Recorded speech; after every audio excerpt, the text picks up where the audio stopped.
Get ready for the dictation in 3, 2, 1, start. Learned counsel for the petitioner submitted that a valid detention order should reflect that the authority was aware that the detainee was already in prison under judicial custody and there was reliable material before him on the basis of which he had a reason to believe that there was every possibility of the detainee being released on bail, and in case of such release, the detainee would indulge in prejudicial activities, and in order to prevent him from indulging in any activities affecting the public order or the tranquility of the community, it was imperative to pass an order for his preventive detention, and unless the aforesaid satisfaction is recorded, the application of mind by the detaining authority cannot be proved, and testing the impugned order on the aforesaid principle, the impugned order appears to suffer from vice of contempt, non-application of mind. Stop.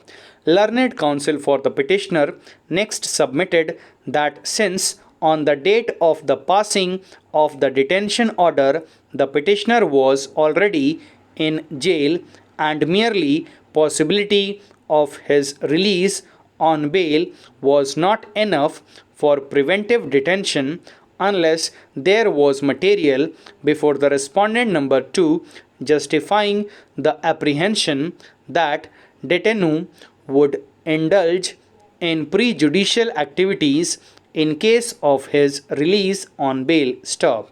He next submitted that although the detaining authority has in the grounds of detention recorded his satisfaction that the petitioner who was in jail on account of his being accused in case crime number 337 of 2015 under section 147, 148, 149, 452, 307 IPC had moved a bail application before the sessions judge, and there was strong possibility of his being released on bail, and in the eventualities of his being released on bail he would again indulge in similar activities prejudicial to the public order, but in the instant case there was no material made available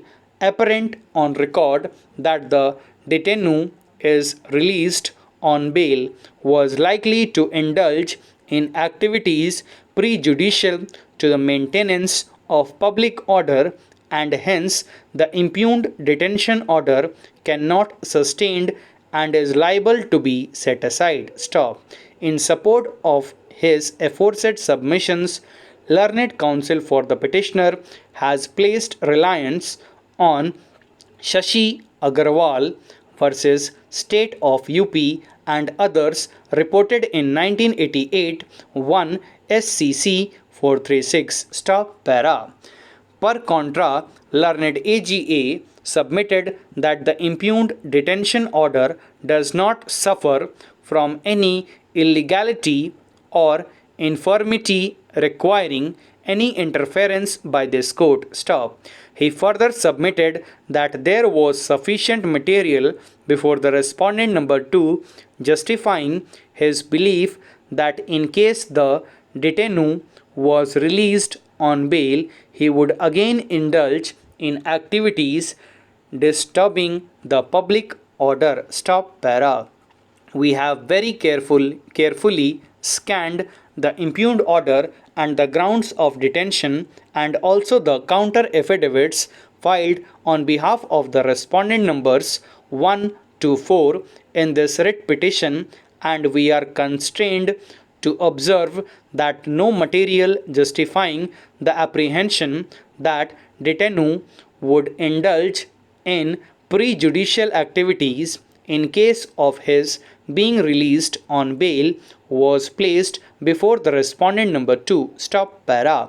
In this connection, it is however necessary to bear in mind that the past conduct or antecedent history of the person on which the authority purports to act should ordinarily be proximate in point of time and should have a rational connection with the conclusion that the detention of the person is necessary. Stop. It would, for instance, be irrational to take into account the conduct of the person which took place 10 years before the date of his detention and say that even though after the said incident took place nothing is known against the person, indicating his tendency to act in a prejudicial manner.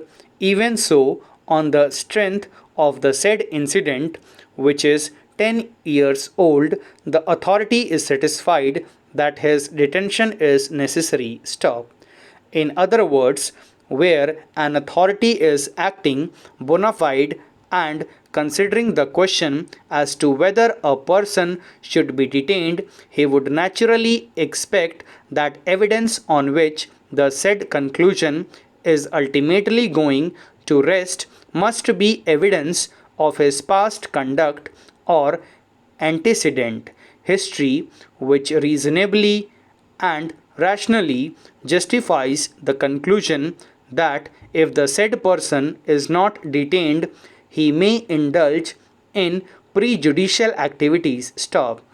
We ought to add that it is both inexpedient and undesirable to lay down any inflexible test. Stop. Thank you.